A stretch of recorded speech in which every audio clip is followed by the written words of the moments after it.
Deus possa ser conosco nessa noite, que essa palavra venha a trazer honras e glórias ao Senhor, não ao pregador. O mais importante é trazer crescimento à igreja, ganhar almas ao aprisco do Senhor. Que essa palavra possa nos confortar, nos fortalecer. Não tem nada de novo a ensinar, mas simplesmente a exortar os irmãos a permanecerem firmes e atentos à vontade de Deus. É muito comum a gente ficar relaxado, a gente acostumar tanto com as informações que a gente está acostumado e às vezes torna a gente acomodado e a gente deixa de ser zeloso pelas coisas de Deus, pelo verdadeiro Evangelho. Vou ler nessa noite duas passagens que é de conhecimento dos irmãos, todos conhecem muito bem essas duas passagens. Aparentemente não tem nada a ver uma com a outra, mas depois a gente vai fazer um comparativo com as duas palavras, com as duas passagens, e os irmãos vão ver que tem tudo a ver, e que a gente vai tentar passar aos irmãos, que Deus possa ser conosco. O primeiro texto está em Lucas capítulo 15, a parábola do filho pródigo, todo mundo conhece. Como eu disse, não tem nada de novo para ensinar nessa noite, mas só para chamar um pouquinho a atenção ao que pode haver dentro das igrejas. Espero que não tenha ninguém aqui com essa comparação que a gente vai fazer, mas a gente sabe que tem muita gente assim dentro de igrejas. Capítulo 15, versículo 11. E disse um certo homem, tinha 2 filhos, e o mais moço disse ao pai: Pai, dá-me a minha parte na fazenda que me pertence. E ele repartiu por eles a fazenda. E poucos dias depois, o filho mais novo, ajuntando tudo, partiu para uma terra longínqua, e ali desperdiçou a sua fazenda, vivendo dissolutamente. E havendo ele gastado tudo, houve naquela terra uma grande fome, e começou a padecer necessidades, e chegou-se a um dos cidadãos daquela terra, o qual o mandou para os seus campos apacentar porcos, e desejava encher o seu estômago com as bolotas que os porcos comiam, e ninguém lhe dava nada. E caindo em si disse: Quantos trabalhadores de meu pai têm abundância de pão, e eu aqui pereço de fome? Levantar-me-ei e irei ter com meu pai, e dir-lhe-ei: Pai, pequei contra o céu e perante ti, já não sou digno de ser chamado teu filho, faz-me como um dos teus trabalhadores. E levantando-se foi para o seu pai, e quando ainda estava longe, viu o seu pai e se moveu de íntima compaixão, e correndo lançou-se ao pescoço e o beijou. E o filho lhe disse: Pai, pequei contra o céu e perante ti, já não sou digno de ser chamado teu filho. Mas o pai disse aos seus servos: Trazei depressa a melhor roupa, vestilho, e ponde-lhe um anel na mão e sandálias nos pés, e trazei o bezerro cevado e matai-o, e comamos e alegramo-nos, porque este meu filho estava morto e reviveu, tinha se perdido e foi achado. E começaram a alegrar-se. E o filho mais velho estava no campo, e quando veio e chegou perto da casa, ouviu a música e as danças, e chamando um dos servos, perguntou-lhe que era aquilo. E ele disse-lhe: Veio teu irmão e teu pai matou o bezerro cevado, porque o recebeu são e salvo. Mas ele se indignou e não queria entrar. E saindo o pai instava com ele. Mas respondendo ele, disse ao pai: Eis que te sirvo há tantos anos, sem nunca transgredir o teu mandamento, e nunca me deste um cabrito para alegrar-me com os meus amigos. Vindo, porém, este teu filho, que desperdiçou a tua fazenda com as meretrizes, mataste-lhe o bezerro cevado. E ele disse: Filho, tu sempre estás comigo, e todas as minhas coisas são tuas, mas era justo alegrarmos e regozijar-nos, porque este teu irmão estava morto e reviveu, tinha se perdido e foi achado. Agora em João, Evangelho de João, capítulo 8, versículo 37 ao 47. Vamos ler. Bem sei que sois descendência de Abraão, contudo procurais matar-me, porque a minha palavra não entra em vós. Eu falo do que vi junto de meu Pai, e vós fazeis o que também vistes junto de vosso pai. Responderam e disseram-lhe: nosso pai Abraão. Jesus disse-lhe: se fosseis filhos de Abraão, faríeis as obras de Abraão. Mas agora procurais matar-me a mim, homem que vos tem dito a verdade, e de Deus tem ouvido. Abraão não fez isso. Vós fazeis as obras do vosso pai. Disseram-lhe, pois: nós não somos nascidos de prostituição, temos um pai que é Deus. Disse-lhe, pois, Jesus: se Deus fosse o vosso pai, certamente me amaríeis, porque eu saí e vim de Deus, mas vim de mim mesmo. Não vim de mim mesmo, mas Ele me enviou. Porque não entendeis a minha língua? Porque não entendeis a minha linguagem?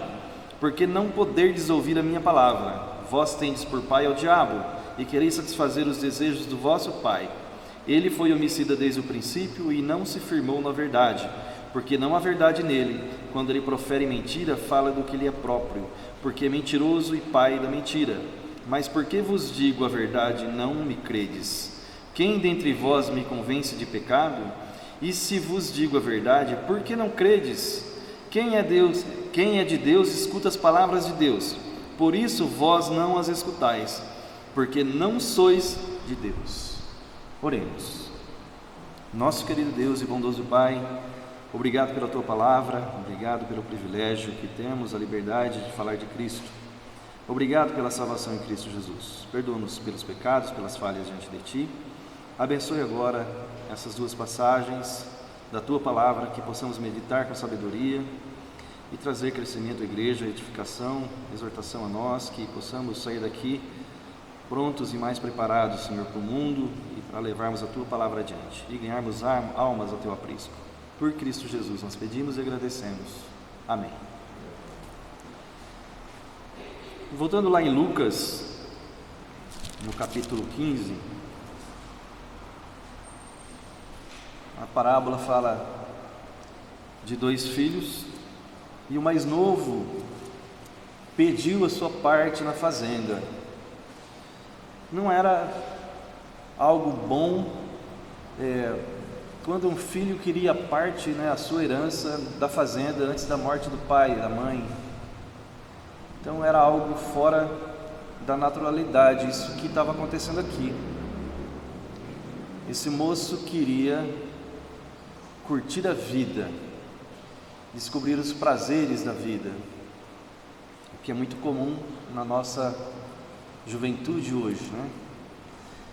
Não importa as regras, não importa o que é correto, não importa o que é a vontade de Deus, mas sim curtir a vida, descobrir os prazeres do mundo, desfrutar daquilo que não foi nem ele que granjeou, né? Acabar com o que às vezes o pai e a mãe conquistou com tanto sacrifício. E esse pai, ele fez o que o filho estava pedindo, aceitou, o que ele estava requerendo. E a passagem diz, que em poucos dias depois ele ajuntou tudo aquilo e partiu e viveu dissolutamente. Mateus capítulo 6, de 22, rapidinho só para a gente ilustrar um pouco mais, diz assim: a candeia do corpo são os olhos, de sorte que se os teus olhos forem bons, todo que o teu corpo terá luz. Então a forma com que você enxerga as coisas é o que realmente cai no teu coração. Versículo 23, que se porém os teus olhos forem maus, o teu corpo será tenebroso. Se portanto a luz que em ti são trevas, quão graves são tais trevas. Então esse jovem pegou toda a riqueza que o pai tinha juntado e gastou dissolutamente, A forma com que ele olhou o mundo caiu mal ao seu coração. E como diz lá, quando é trevas, quão graves serão as trevas no coração. Então, quão mal fez a essa pessoa ela enxergar a vida de uma forma tão errada. Não adianta a gente estar dentro da igreja e ouvir coisas certas, mas interpretá-las erradamente. E transferir aquilo que você quer acreditar naquilo que você está ouvindo, né? Tem muita gente que faz isso, faz uma adaptaçãozinha. Eu creio, está falando isso, mas eu creio que é assim, e começa a agir daquela forma. Mas o texto diz que ele chegou a perder tudo, e versículo 16 diz que ele desejava encher o seu estômago com as bolotas que os porcos comiam. Tem alguma tradução que vai falar alfarrobas, não bolotas. É uma vagem grande, essa alfarroba, uma vagem grande, usada como alimento para animais. Mas os pobres, os miseráveis que realmente não tinham muita condição financeira, eles acabavam comendo também essa alfarroba. Não era nada assim agradável, Era um quebra-galho para quem não tinha realmente condição. E, vendo a sua situação, ele caindo em si, viu que ele estava numa situação, ele viu que ele estava em prejuízo, comparando a vida que ele tinha lá na fazenda do pai, ou no sítio. A gente não sabe o tamanho da propriedade, e realmente não importa.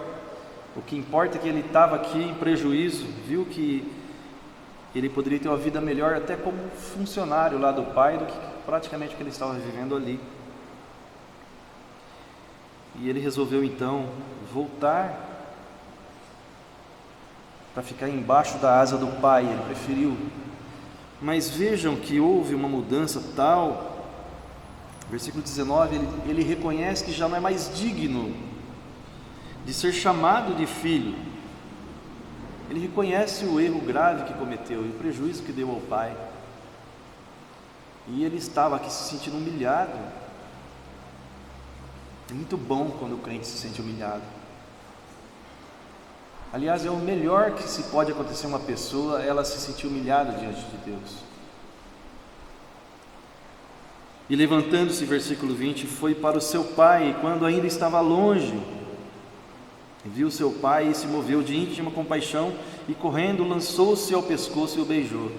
Veja que a atitude do pai foi totalmente assim inesperada, por ele. Ele calculava que o pai fosse receber com o pé atrás, desconfiado, com uma certa mágoa, e que seria justo, no mundo carnal que nós vivemos, quando se é feita uma ingratidão contra a gente, o normal é que a gente fique magoado e que a gente esboce alguma reação negativa, e é comum isso acontecer nas nossas vidas. Mas quando nós temos comunhão com Deus, quando nós conhecemos a vontade de Deus, quando nós buscamos agradar ao Senhor em primeiro lugar e fazer a vontade do Pai em primeiro lugar, então tudo se torna diferente em nossas vidas. E acontece atos inesperados, como a gente está lendo aqui. Quando a gente vê a palavra dizer, Jesus dizendo, se você tomar um tapa no rosto, dá o outro, oferece outra face, É muito difícil para a gente entender isso e aceitar isso na carnalidade do nosso ser. A gente só tem condições de fazer isso quando a gente tem olhos para Jesus Cristo, quando a gente analisa a palavra de Deus antes de tomar qualquer decisão, quando a gente começa a lembrar que o próprio Satanás falou pela boca de Pedro, e o próprio Jesus Cristo falou: aparta de mim, Satanás. O próprio apóstolo que estava junto com Cristo estava sendo usado pelo Satanás. Então, quanto mais nos dias de hoje o Satanás vai se usar de nós, eu digo de nós mesmos. Usou de Pedro, que era apóstolo, estava próximo de Cristo. Não vai usar de você e de mim?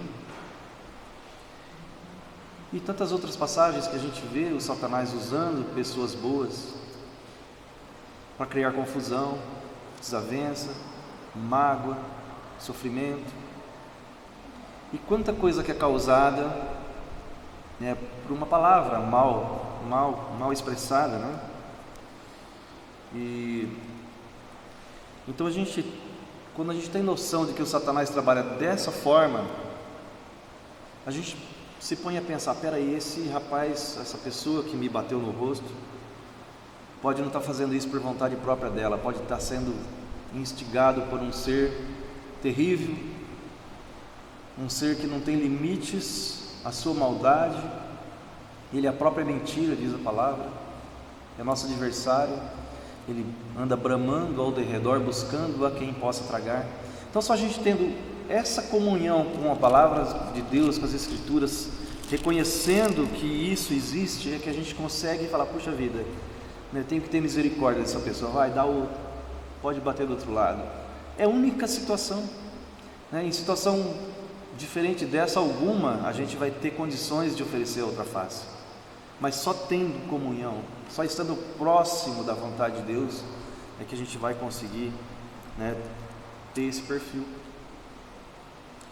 E aqui o filho, no versículo 21, disse-lhe a mesma coisa que a gente disse lá atrás: Pai, pequei contra o céu e perante a ti já não sou digno de ser chamado teu filho. Mas o pai disse aos seus servos: Trazei depressa a melhor roupa e vestilho, e ponde-lhe um anel na sua mão e sandálias nos pés. Trazei o bezerro cevado, matai-o, comamos e alegremos-nos, porque este meu filho estava morto e reviveu, tinha-se perdido e foi achado, e começaram a alegrar-se. Até aqui é lindo, maravilhoso, e essa parábola sempre ela é usada para exaltar esse filho que cometeu um grande erro, mas pela misericórdia de Deus chegou ao reconhecimento de que errou, chegou a certeza de que não era digno de ser filho, e premeditava voltar, não para ser coroado, não para ter anel no dedo, não para fazer banquete para ele, mas para ser um mero funcionário, e ele ia se sentir feliz. Isso não era falsidade. A parábola está bem claro, por 2 vezes relata que ele diz: não sou digno de ser chamado teu filho. Então ele realmente queria voltar humilhado para ser um servo do seu pai, e não para ocupar o espaço de príncipe e filho. Então a maioria das passagens, né, que a gente usa esse texto, a gente foca nesse lado para exaltar esse filho, e não está errado, né? É muito bom quando a pessoa se arrepende, como a gente está relatando, reconhece o erro e volta atrás, se humilha diante de Deus. É uma lição boa que nós temos, e não estou desfazendo essa lição, mas vamos nos atentar a esse outro filho que muitas vezes passa despercebido, e é onde começa a fazer muita semelhança com a passagem lá de João, que nós vamos voltar lá daqui a pouco. O versículo 25, né, aqui de Lucas, diz assim: o filho mais velho, né, estava no campo e quando veio e chegou perto de casa, ouviu música e danças, e chamando os servos, perguntou: o que era aquilo? Aí explicaram, né, que era o irmão. E o teu pai matou o bezerro cevado, porque o recebeu são e salvo. Mas ele se indignou e não queria entrar. Vejam que versículo triste da gente ler, né? Ele se indignou. Algo tão bom que aconteceu com o irmão, de se arrepender, de se humilhar, de voltar, mas ele ficou indignado. Eu penso num irmão convertido, que faz parte de uma igreja, e veja se a parábola não é isso. A parábola é uma comparação, é algo paralelo, né, que a gente compara. Um irmão que comete um delito, um erro grave, ele é excluído da igreja e fica anos fora da igreja. Mas quando ele volta lá na porta, arrependido, genuinamente arrependido, e pede perdão, se humilha, quer voltar a fazer parte, quer voltar a ser um membro da igreja, vai ter gente que vai se indignar.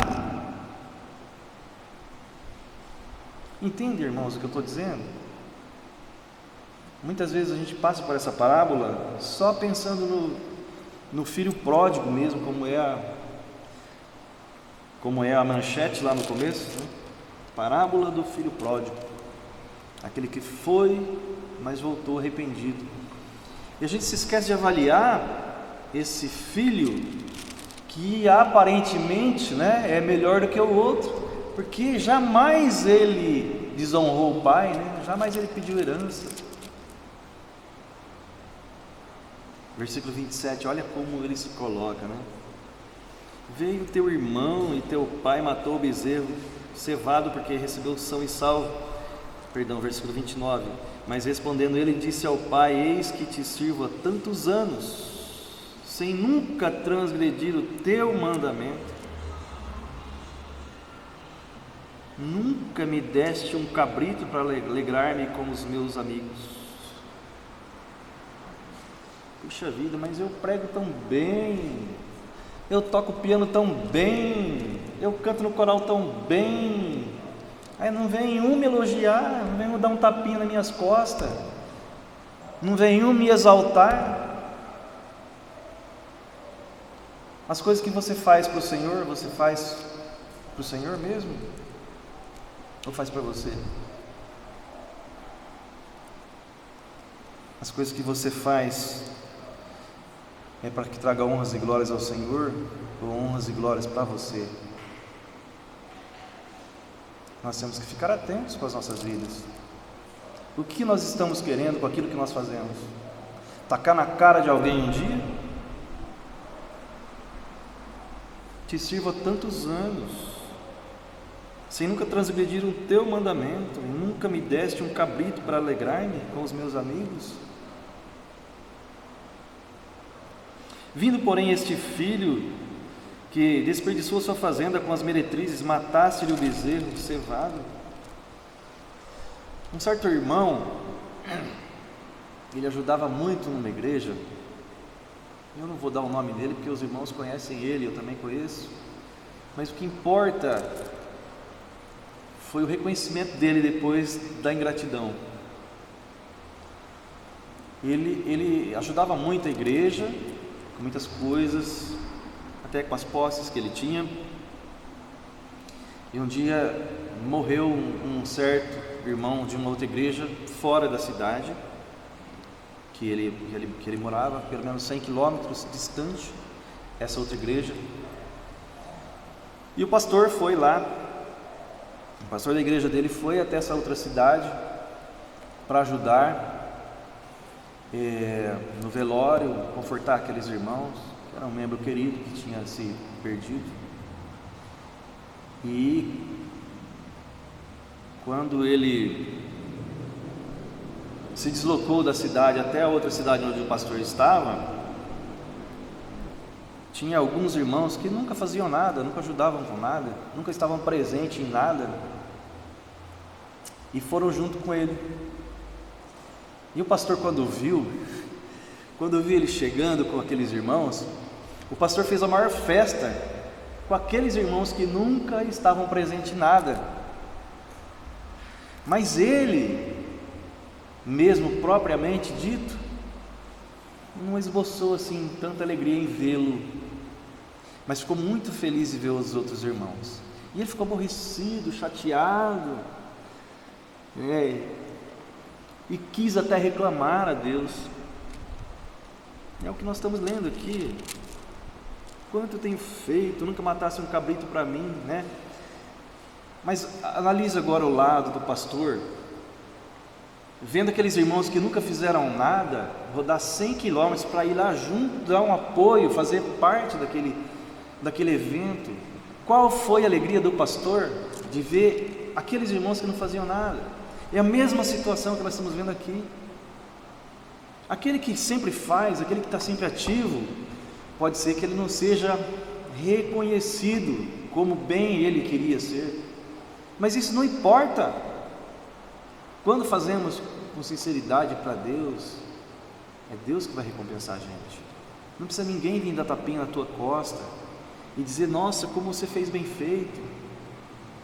Não é isso que deve ser o ponto principal quando a gente faz alguma coisa, mas sim quando a gente vê alguém que desperta, que não fazia nada e agora está ali, está pronto a fazer alguma coisa, a servir com alegria, ser útil na causa do Senhor. Algo a gente tomar muito cuidado, né? A parábola é bem clara e bem fácil de entender. Versículo 30 diz: vindo porém esse teu filho, que desperdiçou sua fazenda com as meretrizes, matasse-lhe o bezerro cevado. E ele disse: filho, tu sempre estás comigo e todas as minhas coisas são tuas. Mas era justo alegrar-nos e regozijar-nos, porque esse teu irmão estava morto e reviveu, tinha se perdido e foi achado. Olhando o lado desse outro filho, de repente, irmãos, dentro da igreja tem pessoas que parecem tão certinhas, nunca fez nada assim, nunca cometeu algum delito, nunca foi nada, nenhuma causa de exclusão ou até de repreensão, mas, irmãos, não tem comunhão com a vontade de Deus, não se alegra quando chega uma alma perdida e se prostra diante de Deus. Isso é falta de comunhão, de entender a vontade do Pai. Que comunhão esse filho tinha com o Pai? Nenhuma. Ele simplesmente estava ali zelando pelo patrimônio do Pai, zelando pela fazenda, pelos animais, pela roça. Mas qual a comunhão com o Pai? Nenhuma. Tem muitas pessoas dentro de igrejas dessa mesma forma. Está ali, mas não conhece a verdade, não conhece a vontade preferencial do Pai. Você conhece o seu Pai? Conhece a vontade dele na tua vida? Vai ficar esperando elogio de algum irmão? Do pastor? Do dirigente? Vai ficar de bico porque ninguém elogiou a sua palavra? Vai ficar de bico porque ninguém elogiou o seu toque no piano, a sua voz no coral? Vai ficar de bico porque não foi chamado para orar num dia que era o aniversário da igreja, tinha muita gente? A gente não faz parte de um verdadeiro convertido se doer com essas coisas, ficar de bico com essas coisas, é não conhecer a vontade do Pai, não ter comunhão com as coisas do Pai. E aí entra o texto em João. Vamos lá, Evangelho de João capítulo 8, versículo 37. Quem eram os fariseus? Eram um dos principais grupos religiosos dos judeus. Eles seguiam rigorosamente as leis de Moisés, as tradições, os costumes dos antepassados. Eles acreditavam na ressurreição, acreditavam em anjos. E tinha outro grupo chamado saduceus, era um grupo menor, mas também poderoso. Eram pessoas influenciadas que faziam parte desse grupo, geralmente pessoas ricas, sacerdotes. E eles se baseavam no Pentateuco simplesmente. Eles negavam a existência, negavam a ressurreição, não acreditavam no juízo final e na existência de anjos, né, seres celestiais. Como podem dois andar juntos se não estão em comum acordo, né? Tinham uma fé diferente dos fariseus, mas eles se juntavam quando era para ficar contra Jesus. Aí eles estavam juntos, estavam unidos para combater Jesus.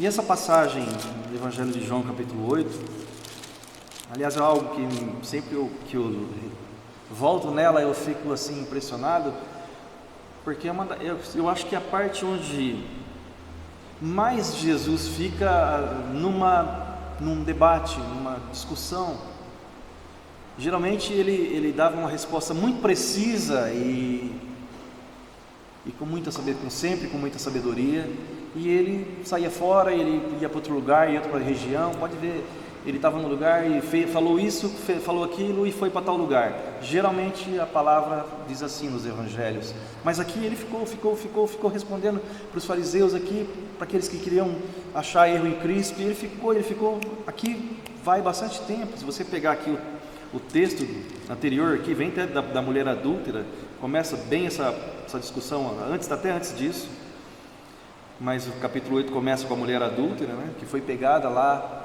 no ato de adultério, e eles vêm pressionando Jesus ali, até que chega nessa parte onde Cristo responde a eles, né, os fariseus: bem sei que sois descendência de Abraão, contudo procurais matar-me, porque a minha palavra não entra em vós. Eles eram religiosos, eram zelosos pelas tradições, pelos costumes, mas eles estavam perseguindo o Filho de Deus? Estavam contra as coisas que Cristo estava fazendo? Onde está o conhecimento? Onde está a comunhão com o Pai, que eles dizem ser filhos? Onde está a comunhão? O entendimento do que é a vontade de Deus? Faz alguma diferença agora eu ter lido dois textos tão diferentes um do outro? Começa a ter uma liga aqui, o que eu disse no início. Versículo 38: eu falo do que vi junto de meu pai, e vós fazeis o que também vistes junto de vosso pai. Responderam e disseram: nosso pai Abraão. Jesus disse-lhes: se fosseis filhos de Abraão, faríeis as obras de Abraão. Um verdadeiro crente nunca vai ficar chateado quando chegar um arrependido que foi excluído e fazer bico para ele. Ele não vai ficar totalmente contrariado, como nós lemos lá, o irmão que era fiel ao pai, né? Indignou-se com a chegada do irmão arrependido. Jamais o crente vai se indignar quando entrar alguém arrependido pedindo perdão. Versículo 40 diz: mas agora procurais matar-me a mim, homem que vos tenho dito a verdade, que de Deus tenho ouvido. Abraão não fez isso. Eles estavam se dizendo filhos de alguém que não fez o que eles estavam fazendo. Vós fazeis as obras de vosso pai, disseram-lhe, pois não somos nascidos de prostituição, temos um pai que é Deus. A forma com que Cristo respondeu a eles deu a entender, eles entenderam que Cristo estava dizendo, que eles eram filhos de prostituta. Não era isso que Cristo estava dizendo. Cristo estava dizendo que eles não eram filhos de Deus. E a mesma ofensa que às vezes nós podemos cometer, o erro de como expressar, né, aquele que aceita Jesus e é salvo. Nós temos que ter muito cuidado com isso. Quando a gente coloca isso para uma pessoa, nós temos que ser sinceros, nós temos um compromisso com a verdade, e temos que falar a verdade, mas temos que tomar muito cuidado com como a pessoa vai ouvir aquilo que você está dizendo. Quer ser salvo? Creia em Cristo Jesus, no seu sangue remidor. Para ir para o céu é assim que você tem que proceder. E para ir para o inferno? Não precisa fazer nada, já está indo, né? Mas olha o jeito que você fala, né? Tem que falar com amor, tem que falar com carinho, um jeito a pessoa se conscientizar, não a se ofender. E aqui no versículo 44, olha, Cristo ele vai no ponto. Vós tendes por pai ao diabo. Quem? Pessoas religiosas, pessoas que zelavam pelos costumes, pela tradição. Lá no Pentateuco arrisca conhecimento melhor do que qualquer um de nós. Isso traz algum benefício se não tiver sinceridade no coração? Se não tiver comunhão com o Pai, que é o nosso principal quesito da noite, comunhão com o Pai, conhecimento da vontade do Pai, coisas que esses religiosos não tinham. Não adianta estar dentro de uma boa igreja, trajado adequadamente, manusear bem a palavra de Deus, ser bonzinho, dar o dízimo ou a oferta, como queira, e não ter comunhão com o Pai, não conhecer a vontade do Pai, a vontade do Senhor Deus, a vontade de Jesus Cristo, o que Ele quer de nós, o que Ele quer de mim. Devemos ter esse costume, perguntar a Deus o que o Senhor quer de mim. Toda vez que se sente irritado, contrariado, Senhor, o que quer de mim? Por que está me acontecendo isso? Fiz algo de errado? Estou em desagrado a Ti? O que o Senhor quer que eu faça? Tem algumas coisas na minha vida que eu não entendo. Eu falo com a irmã Rose, e ela fala muito bem isso para mim. Tem que saber o que Deus está querendo de você. Ué. Se está acontecendo várias vezes a mesma coisa e você não entende, e eu tenho perguntado: Senhor, o que queres de mim?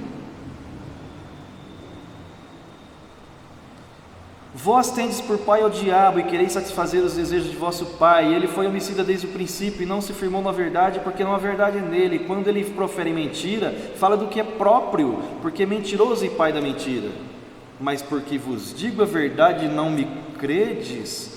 Quem dentre vós me convence de pecado?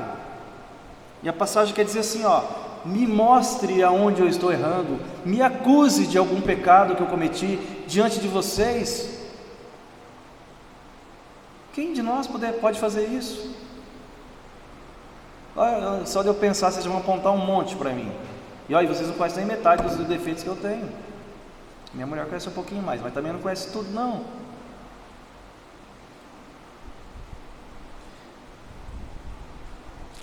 E se vos digo a verdade, por que não credes?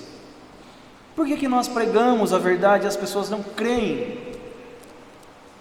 O mundo está cada vez pior, cada vez mais nós estamos debaixo de leis que nos limitam mais, não podemos mais corrigir um filho conforme a Bíblia manda, e a gente sabe que vai piorar muito mais. E você prega o Evangelho, as pessoas parece que está tudo bem, nos veem como pessoas bitoladas, como pessoas fanáticas, não entendem o tempo que a gente reserva, que é pouco, né? O tempo que a gente reserva para Deus é muito pouco. A gente dorme em média 8 horas por dia, trabalha mais ou menos mais 8, o que sobra, né? 16 para 24, 8 horas, 2 horas de almoço, o que você faz em 2 horas de almoço? Você está travado no horário de voltar ao trabalho? Aí você chega na tua casa à tarde, sempre tem alguma coisa para fazer, algum trabalhinho, algum servicinho, principalmente as coitadas das mulheres, que encontram mais obrigação indo em casa do que na rua. E o que sobra? Um tempo para você deitar, descansar e querer chegar outro dia com mais descanso, né? E pouco a gente tira de tempo para ler uma Bíblia, para meditar na vontade do Senhor, para aumentar a nossa comunhão com Ele, a nossa Santa Noite, comunhão com o Pai.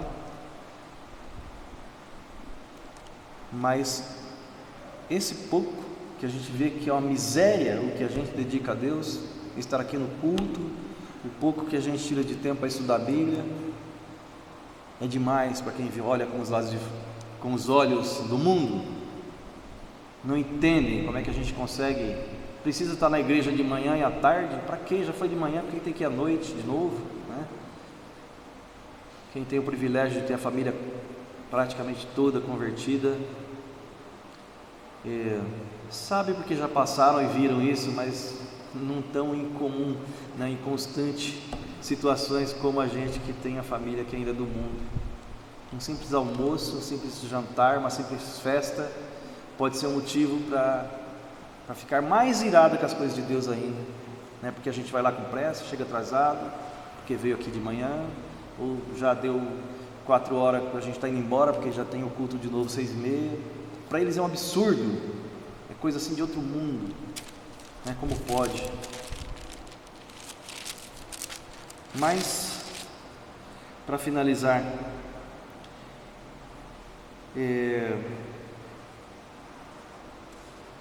quem é de Deus escuta as palavras de Deus. Por isso, vós não as escutais, porque não sois de Deus.